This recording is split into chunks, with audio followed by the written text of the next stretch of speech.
Hello friends, welcome back to our channel.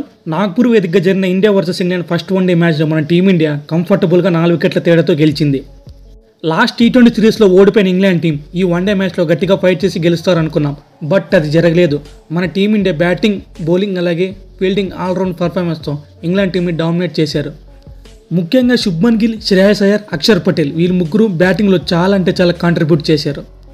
మరి ముఖ్యంగా Shubman Gill match position తగ్గట్టుగా తన ఇన్నింగ్స్ చాలా స్లోగా స్టార్ట్ చేసి ఆ తర్వాత మిడిల్ ఓవర్స్ బౌలింగ్లో ఇంగ్లాండ్ బౌలర్స్ని ఉత్తిక్కారేశాడు. పవర్ ప్లేలో శ్రేయస్ అయ్యర్ కౌంటర్ అటాక్ చేస్తుంటే గిల్ మాత్రం అదర్ హ్యాండ్లో చాలా టైం తీసుకుని తన ఇన్నింగ్స్ నిదానంగా పుంజుకున్నాడు. శుభ్మన్ గిల్ 96 బంతుల్లో 86 పరుగులు చేశాడు. ఏదో T20 ఫార్మాట్ లాగా కాకుండా వన్డే ఫార్మాట్కి ఎలా అప్రోచ్మెంట్తో ఆడి గెలిపించాలో అలాంటి ఇన్నింగ్స్ చివరి వరకు ఆడి గిల్ మ్యాచ్ని గెలిచేలా చేశాడు. అలాగే అదర్ హ్యాండ్లో శ్రేయస్ అయ్యర్ కూడా కౌంటరబుల్ ఇన్నింగ్స్ ఆడాడు. ముఖ్యంగా 7వ ఓవర్ జోఫ్రా ఆర్చర్ వేసిన బౌలింగ్లో బ్యాక్ టు బ్యాక్ సిక్స్లు కొట్టి చాలా ప్రెజర్లో పెట్టాడు. అదర్ హ్యాండ్లో ఉన్న గిల్ మాత్రం ఇన్నింగ్స్ చాలా స్లోగా స్టార్ట్ చేస్తుంటే అయ్యర్ మాత్రం గిల్కి ఆపోజిట్గా T20 ఫార్మాట్లో ఆడుతున్నట్లుగా అరౌండ్ 250 స్ట్రైక్ రేట్తో పవర్ఫుల్ బ్యాటింగ్ ఆడాడు. శ్రేయస్ అయ్యర్ కేవలం 36 బంతుల్లోనే 50 పరుగులు కొట్టి ఇంగ్లాండ్ బౌలర్స్కి తన బ్యాట్ సత్తా ఏంటో చూపించాడు. శుభ్మన్ గిల్ అలాగే శ్రేయస్ అయ్యర్ వీళ్ళిద్దరూ పవర్ ప్లే ముగిసేసరికి 50 పరుగుల పార్ట్నర్షిప్ నెలకొల్పారు. ముఖ్యంగా 7వ ఓవర్ జాఫ్రా ఆర్చర్ బౌలింగ్లో 2 సిక్స్లు 1 బౌండరీతో అలాగే కపుల్ ఆఫ్ రన్స్ ఏకంగా 18 పరుగులు వచ్చాయి. అలాగే అక్షర్ పటేల్ చూసుకున్న గిల్కి చాలా కాంట్రిబ్యూషన్ ఇచ్చాడు. మ్యాచ్ సిచ్యువేషన్ తగ్గట్టుగా కావాల్సిన టైంలో రన్స్ కొట్టి అలాగే కావాల్సిన టైంలో బౌండరీలు కొట్టి మన టీమిండియా గెలవడం ముఖ్య పాత్ర పోషించాడు. ఇప్పుడు మ్యాచ్ యొక్క రివ్యూ మొత్తం తెలుసుకుందాం. ముందుగా టాస్ గెలిచిన ఇంగ్లాండ్ కెప్టెన్ జాస్ బట్లర్ బ్యాటింగే తీసుకున్నాడు, ఫీల్డింగ్స్ తీసుకోలేదు. ముందుగా ఓపెనర్స్ విల్ సాల్ట్ అలాగే బెన్ డకెట్. మొదటి ఓవర్లో షమి బౌలింగ్లో మీడియన్ అయింది. ఆ తర్వాత సెకండ్ ఓవర్ చూసుకుంటే డెబ్యూటెంట్గా వచ్చిన హర్షిత్ రాణా బౌలింగ్లో ఏకంగా 11 పరుగులు వచ్చాయి. ఇంగ్లాండ్కి అయితే మంచి స్టార్ట్ అయితే వచ్చింది సెకండ్ ఓవర్లో. అలాగే 6వ ఓవర్ హర్షిత్ రాణా బౌలింగ్లో విల్ సాల్ట్ ఏకంగా 26 పరుగులు కొట్టాడు. 3 సిక్స్లు 2 ఫోర్లతో హర్షిత్ రాణాను చాలా ప్రెజర్లో పెట్టాడు. ఆ తర్వాత హర్షిత్ రాణా బౌలింగ్లో విల్ సాల్ట్ రన్ కొట్టి పరిగెత్తడంలో విల్ సాల్ట్ రన్అవుట్ అయ్యాడు. ఇదైతే అబ్సల్యూట్లీ శ్రేయస్ అయ్యర్ నుంచి గుడ్ త్రో అని చెప్పాలి. ఫీల్డింగ్ అలాగే గుడ్ త్రో శ్రేయస్ అయ్యర్ నుంచి. దీంతో విల్ సాల్ట్ అవుట్ అయిపోయాడు. ఆ తర్వాత 10వ ఓవర్లో హర్షిత్ రాణా బ్యూటిఫుల్ స్పెల్ వేసి ఇంగ్లాండ్ మెయిన్ వికెట్స్ అయిన డకెట్ అలాగే హ్యారీ బ్రూక్ వికెట్ తీశాడు. బెన్ డకెట్ క్యాచ్ అయితే జైస్వాల్ అద్భుతంగా పట్టాడు. అలాగే హ్యారీ బ్రూక్ క్యాచ్ కూడా వికెట్ కీపర్ కేఎల్ రాహుల్ పట్టాడు. సో హ్యారీ బ్రూక్ నుంచి అయితే ఎలాంటి మంచి ఇన్నింగ్స్ అయితే రాలేదు. నెంబర్ 3లో వచ్చిన జయరేట్ కూడా పెద్దగా ఆడలేడు. ఏదో టెస్ట్ ఫార్మాట్లో ఆడినట్లు చాలా టైం తీసుకొని పరుగులు అయితే స్కోర్ చేయలేదు. సో రూట్ నుంచి అయితే మంచి నాకైతే రాలేదు.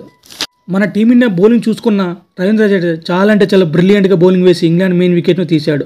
ఇంగ్లాండ్ బ్యాట్స్మెన్స్ అసలు ఎక్కడ కూడా ఛాన్స్ ఇవ్వలేదు. జడేజా మొత్తం 9 ఓవర్లు వేసి కేవలం 26 పరుగులు మాత్రం ఇచ్చి 3 వికెట్లు తీసుకున్నాడు. ఈ మ్యాచ్తో జడేజా తన ఇంటర్నేషనల్ క్రికెట్లో మొత్తం 600 వికెట్లు తీసుకున్నాడు. 600 వికెట్లు తీసుకొని రెండో ప్లేయర్గా ఎక్కువ వికెట్లు తీసుకున్న రికార్డు సృష్టించాడు. అలాగే డెప్యూటెడ్గా వచ్చిన హర్షిత్ రాణా చూసుకున్న ఇనిషియల్ ఓవర్లో రన్స్ ఇచ్చినప్పటికీ ఆ తర్వాత 3 మెయిన్ వికెట్స్ అయితే తీశాడు. ఇలా ఇంగ్లాండ్ టీం మొత్తం 248 పరుగులు కాల్అవుట్ అయింది. ఇక 249 పరుగులు టార్గెట్ దిగిన మన టీమిండియాకి మంచి స్టార్ట్ అయితే రాలేదు. 5వ ఓవర్ ఆర్చర్ బౌలింగ్లో డెబ్యూటెంట్గా వచ్చిన జైస్వాల్ అయితే అవుట్ అయ్యాడు. అలాగే నెక్స్ట్ ఓవర్లో కూడా మన కెప్టెన్ రోహిత్ శర్మ కూడా అవుట్ అయ్యాడు. 19 పరుగులకి 2 వికెట్లు పడ్డాయి. సో ఇంగ్లాండ్ టీంకి అయితే పవర్ ప్లేలో మంచి స్టార్ట్ అయితే వచ్చింది. మన టీమిండియా మెయిన్ బ్యాట్స్మెన్స్ ఇద్దరు అవుట్ అవడంతో ఇంగ్లాండ్ టీంకి అయితే బాగా కలిసి వచ్చింది. ఆ తర్వాత వచ్చిన శ్రేయస్ అయ్యర్ ఫియర్లెస్ బ్యాటింగ్తో ఇంగ్లాండ్ బౌలర్స్ని కౌంటర్ అటాక్ చేశాడు. ముఖ్యంగా 7వ ఓవర్లో బ్యాక్ టు బ్యాక్ సిక్స్లు కొట్టి చాలా పవర్ఫుల్ నాకైతే ఆడాడు. ఈ ఓవర్లో ఏకంగా 18 పరుగులు వచ్చాయి. అదర్ హ్యాండ్లో ఉన్న శుభ్మన్ గిల్ చూసుకున్న తన ఇన్నింగ్స్ చాలా స్లోగా స్టార్ట్ చేశాడు. శ్రేయస్ అయ్యర్ ఇంగ్లాండ్ బౌలర్స్ని కౌంటర్ అటాక్ చేస్తుంటే శుభ్మన్ గిల్ మాత్రం బాగా సెట్ అయ్యి పార్ట్నర్షిప్ బిల్డ్ చేశాడు.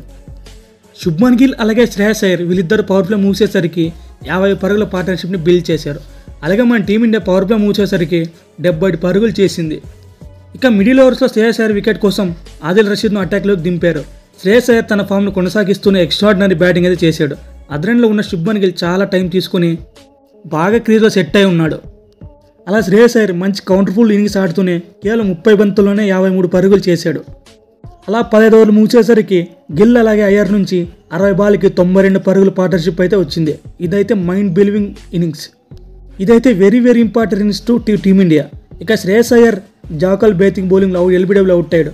ఆ తర్వాత వచ్చిన అక్షర్ పటేల్ నుంచి మన టీమిండియాకి చాలా కాంట్రిబ్యూషన్ వచ్చింది. గిల్ అలాగే అక్షర్ పటేల్ వీళ్ళిద్దరి నుంచి ఏకంగా 100 పరుగులు పైగా పార్ట్నర్షిప్ బిల్డ్ అయింది. అక్షర్ పటేల్ కేవలం 47 బంతుల్లోనే 52 పరుగులు చేశాడు.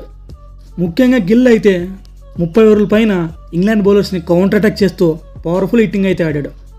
గిల్ 96 బంతుల్లో 87 పరుగులు చేశాడు. గిల్ చివర్లో అవుట్ ఓడిపోవడంతో అతని సెంచరీ అయితే మిస్ అయింది. అయ్యర్, గిల్, అక్షర్ పటేల్ వీళ్ళ ముగ్గురు కాంట్రిబ్యూషన్ వల్ల మన టీమిండియా చాలా కంఫర్టబుల్గా గెలిచింది.